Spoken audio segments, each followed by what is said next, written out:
Olá, gente, como é que vocês estão? Mais uma aula. Oi, gente, que bom estar aqui de volta.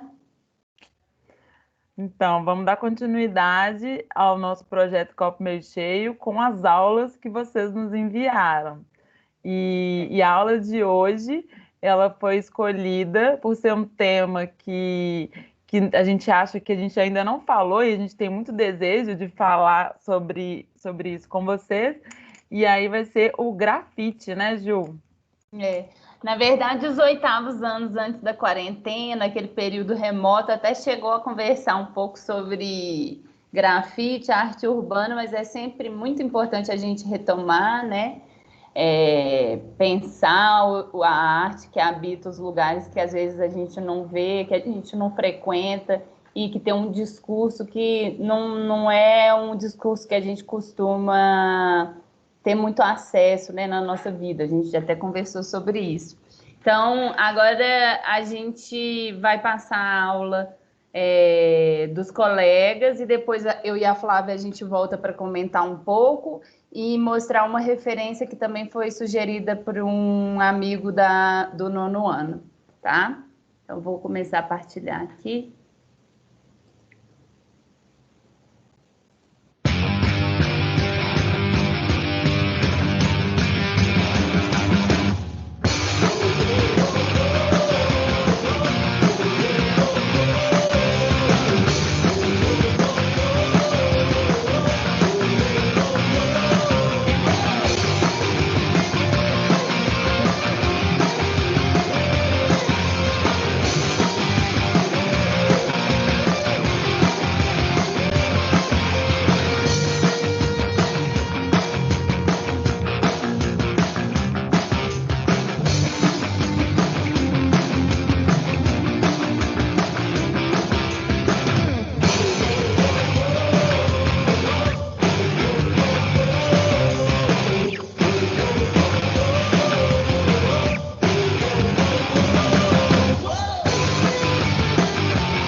Bom, os meninos, no caso, pediram que vocês escolhessem um artista, mas na verdade a gente vai direcionar um pouco o olhar de vocês para um artista que foi sugerido por um aluno do 9º ano, e que a gente gosta muito.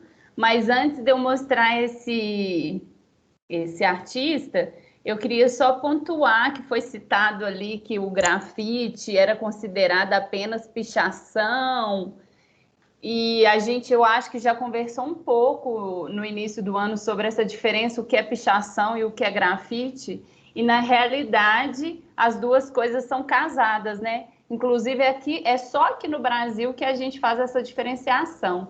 Quando, né, Flavide? Quando eu mostrei para os meninos o início dos grafites, eram bem um aspecto de picho mesmo, né? De pichação. E essa separação é muito feita por um contexto que é social, né? A gente chegou a conversar sobre isso. Então, é bom a gente pensar, né? Por que existe essa separação de termo?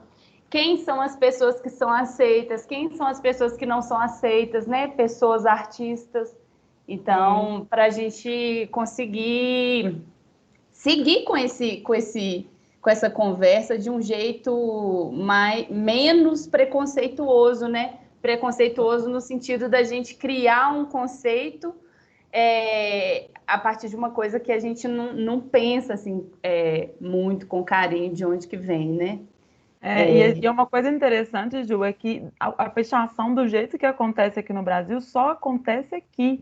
É um fato histórico, né? Que assim, do mundo inteiro se volta para olhar para essa expressão artística brasileira de uma forma única, né? Então, isso diz muito sobre a gente, assim como acontecia na arte rupestre, quando a gente estuda, né, aquelas manifestações, aquelas escrituras, no futuro também as pessoas podem vir a estudar sobre isso, né? Quem somos nós a partir das nossas escrituras nos prédios, dos centros das cidades, enfim. Então é uma coisa única que nos dá uma identidade também, né? Então a gente tem que entender também por esse viés, que eu acho que é necessário.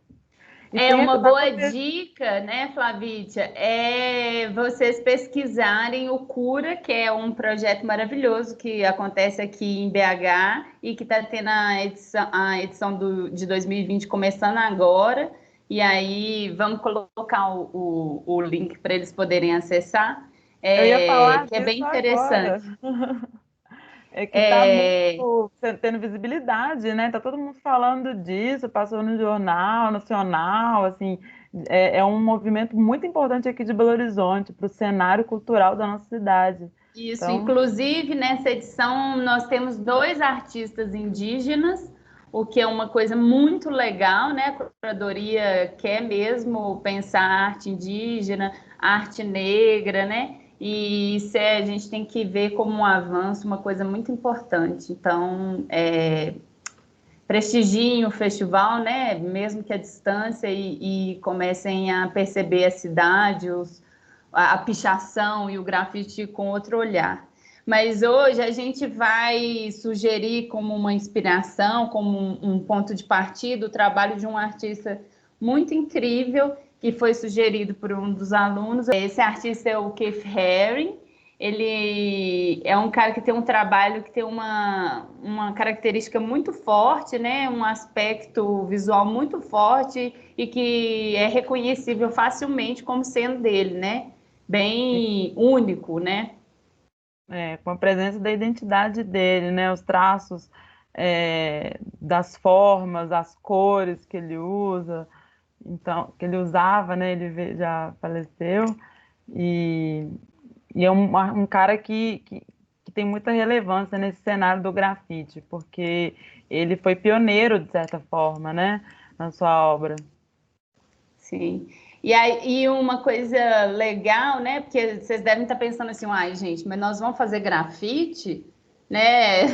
Principalmente nesse estado que a gente está de isolamento, não é para a grande maioria das pessoas, a gente não vai ter uma parede para poder fazer esse trabalho, né? Mas pensar que o Keith foi pensando outros suportes para fazer a produção dele, né? Aqui, por exemplo, ele está fazendo um trabalho no vidro com uma posca. Ele começa a fazer cartazes, ele começa a fazer objetos. Então, pensar, né, nessa proposta do trabalho do grafite, que os meninos pensaram que foi tão legal, mas expandir para a possibilidade que a gente tem dentro da casa da gente, né? Vocês estão vendo que ele faz uma espécie de estamparia em tecido. Então, o grafite foi um ponto de partida, mas para um trabalho que cresce e vai para outros suportes, né? Sim, é interessante nós pensarmos o grafite como dentro de um movimento amplo, né? Que também inclui música, tem o rap, tem o hip hop, tem a dança, o break dance. Então é um movimento cultural o grafite é uma das vertentes de linguagem de expressão, né? Mas é um movimento que envolve outras linguagens também, e é muito interessante porque o Harry estava sempre envolvido, né, com esse grupo, com essa frente de ação, né?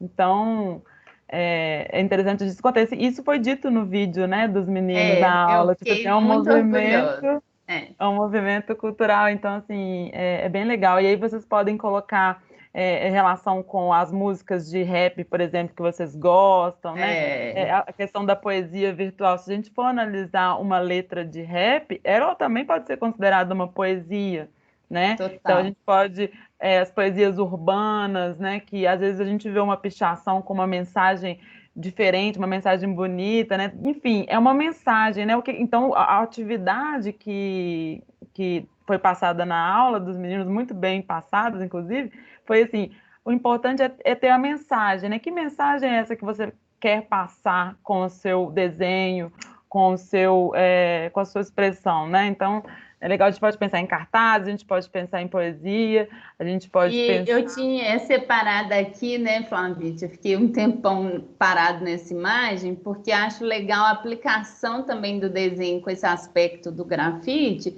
em objetos, né? Enfim, que você pode ter na sua casa e que você deseja criar um outro significado para ele, né? Uma camisa velha também, né? Uma É, blusa uma camisa. que você não gosta, Ótimo, Flavite. que é legal também. Tem o stencil também, né? Que é uma técnica que a gente pode colocar alguns vídeos também, que tem muita coisa no YouTube, assim, ensinando a fazer. Às vezes você pode ser uma referência também. E tem também uma coisa que vocês estão bem familiarizados, porque a gente tem batido um pouco nessa tecla, né? Do vídeo, da animação, do stop motion, e a Flavite achou uma referência bem legal de um GIF animado e que usa o Sim, desenho como suporte. que Ai, é... que coisa mais legal e simples, né? De fazer. Sim, utilizando o desenho dele, né? Assim, as formas conhecidas de Harry. Esse também, olha que legal. Maravilhoso demais. Nicolas! É, que já é uma coisa que a gente já tem visto nos nossos trabalhos anteriores, né? Sim, De sim. animação simples. Então pode ser também que seja uma ideia aí para Uma vocês. Eu possibilidade. vou colocar esse site, olha que bacana, o ambiente, né? Do Harry Pop Shop. O Harry é legal a história dele porque ele tem um trabalho meio que design, assim, ele começou a explorar essa coisa das camisas, essas coisas assim de vender cartões postais, é, de ter um trabalho mais comercial dentro da arte, né? Então é bem interessante. Vou colocar esse site também de referência para vocês, para conhecerem um pouco da biografia do Harry e tem esses videozinhos de animação que podem ser também uma ideia, tá bom? Ótimo. Então, a gente fica aguardando para a próxima aula, que na verdade tem até um intervalo maior, né? Porque a gente vai ter a semana de folga. Então, a gente aguarda receber pelo Padlet mesmo. E a gente espera que vocês tenham curtido a proposta dos amigos e a referência que foi sugerida. É isso aí, guardamos os trabalhos de vocês, explorem a criatividade, passem mensagens que vocês, né, considerem relevantes e importantes para esse momento e vamos ter essa inspiração aí para a gente trabalhar com muita arte na nossa vida. É isso aí, queridos. Até a próxima. Tchau, tchau. Tchau!